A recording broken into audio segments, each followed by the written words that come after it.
Narender Reddy quash petition పై high court తీర్పు reserve చేసింది. Narender Reddy petition పై వాదనలు ముగిశాయి. కోర్టు తీర్పు రిజర్వ్ చేసింది. ప్రత్యక్ష సాక్షుల స్టేట్మెంట్ సబ్మిట్ చేయాలని పోలీసుల్ని ఆదేశించింది.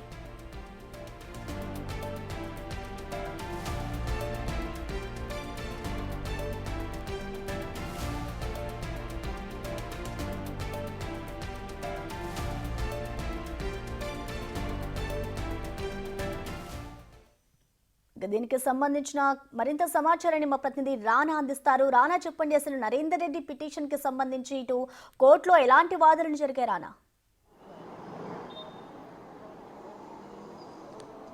సో ఇవాళ చాలా వాడివేడిగానే ఇవాళ పిటిషన్ తరపునటువంటి న్యాయవాదులు అలాగే పబ్లిక్ ప్రాసిక్యూటర్ తమ వాదనలు హైకోర్టు ముందు వినిపించినటువంటి నేపథ్యం అయితే కనపడుతుంది. ముఖ్యంగా పట్నం నరేందర్ రెడ్డికి సంబంధించిన అరెస్టు విషయంలో ఆయన తరపు న్యాయవాది కొన్ని అంశాలను కూడా ఆయన ప్రస్తావించారు. ముఖ్యంగా హత్యాయత్నం కేసు తప్ప మిగిలిన సెక్షన్లన్నీ 5 సంవత్సరాల లోపు శిక్షణ పడినవే కాబట్టి ఆయనకి ఇవన్నీ కూడా తీసేయాలి. దాంతోపాటు ఘటన జరిగిన రోజు సురేష్తో పాటు పట్నం నరేందర్ రెడ్డి అక్కడ లేడు, కావాలని పోలీసులు అతనిపైన కేసులు నమోదు చేశారంటే కూడా తన వాదనను వినిపించినటువంటి నేపథ్యం కనపడుతుంది. దాంతోపాటు ఘటన జరిగిన రోజు సురేష్తో పాటు పట్నం నరేందర్ రెడ్డి ఎన్ని కాల్స్ మాట్లాడారు అనేది హైకోర్టు వచ్చి న్యాయమూర్తి వచ్చి పిటిషనర్స్ తరపు న్యాయవాదిని క్వశ్చన్ చేసేటప్పుడు ఆయన 71 రోజులు 84 కాల్స్ మాట్లాడారంటూ కూడా చెప్పడం జరిగింది. అయితే కాల్స్ మాట్లాడినంత మాత్రాన అరెస్ట్ చేస్తారంటూ కూడా పిటిషనర్ తరపు న్యాయవాది తన వాదనలు వినిపించారు. తర్వాత అరెస్టు విషయాన్ని కూడా కనీసం కుటుంబ సభ్యులకు కూడా వాళ్ళు తెలపలేదు,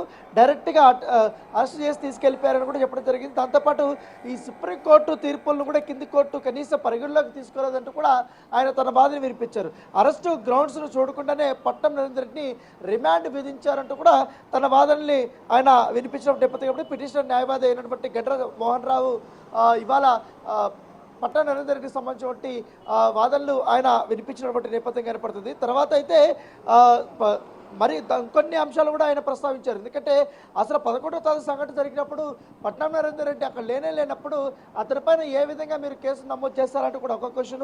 తర్వాత 11వ తేదీ కేవలం ఒక్కసారి సురేందర్ రెడ్డి మాట్లాడారు కాబట్టి దీన్ని పరిగణలోకి తీసుకోవద్దండి అనేసి కూడా ఆయన చెప్పినట్టుగా మనకు తెలుస్తుంది. దాంతోపాటు ముందస్తు ఎలాంటి నోటీసులు లేకుండా, ఎందుకంటే మాజీ ఎమ్మెల్యే కాబట్టి ఆయనకి ఎటువంటి నోటీసులు లేకుండా అరెస్ట్ చేశారనేది కూడా మరొక పాయింట్ని ఆయన లేవనెత్తారు. అయితే ఇవంతా అయిపోయిన తర్వాత లాస్ట్లో చివరిలో పిటిషనర్ న్యాయవాది మరొక అంశాన్ని కూడా చెప్పారు. అదుపులోకి తీసుకుని పోలీసులు కన్ఫెషన్ స్టేట్మెంట్ అని చెప్పి ఇష్టం వచ్చినట్టు వాడు రాసేశారు. పోలీసులకు నచ్చింది రాసుకుని అదే స్టేట్మెంట్ అని కోర్టులకి తప్పుదోవ పట్టిస్తున్నారంటూ కూడా ఆయన తన వాదనని వినిపించినటువంటి నేపథ్యం అయితే కనపడుతుంది. ఆయన వాదనలు అయిపోయిన తర్వాత పబ్లిక్ ప్రాసిక్యూటర్ అసలు నిజాలు అనేది కూడా ఆయన బయటపెట్టారు. ఎందుకంటే లగచర్ల ఘటనలో ప్రభుత్వాన్ని అస్థిరపరిచేందుకు కుట్ర చేశారంటూ కూడా ఆయన తన వాదనల్ని ప్రారంభించినటువంటి నేపథ్యం కనపడుతుంది. దాంతోపాటు కలెక్టర్ మీద అధికారుల మీద దాడులు వాళ్ళు కావాలని చేయించారు కాబట్టి అన్నిటికీ ప్రధాన సూత్రధారి పట్నం నరేందర్ రెడ్డి అంటూ కూడా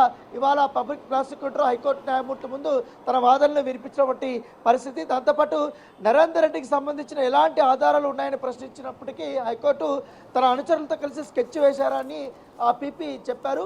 అయితే ఎవరు అనుచరులు, అతని హోదా ఏంటి అని హైకోర్టు అతన్ని ప్రశ్నించింది. అయితే సురేష్ అనే వ్యక్తి పట్నం నరేందర్ రెడ్డి ప్రధాన అనుచరుడు అనేసి కూడా ఆయన చెప్పడం జరిగింది. అరెస్టు సందర్భంగా ఎలాంటి నియమాలు పాటించారని కూడా హైకోర్టు పబ్లిక్ ప్రాసిక్యూటర్ని ప్రశ్నించిన తర్వాత మేము అన్ని నియమాలు పాటించిన తర్వాత పక్క ఎవిడెన్స్ దొరికిన తర్వాత మేము అరెస్ట్ చేశామనేసి కూడా చెప్పినట్టుగా తెలుస్తుంది. కేబీఆర్ పార్క్లో ఒక ఎక్స్ఎమ్మెల్యేని ఎలా అరెస్ట్ చేశారనేసి కూడా హైకోర్టు ప్రశ్నించింది.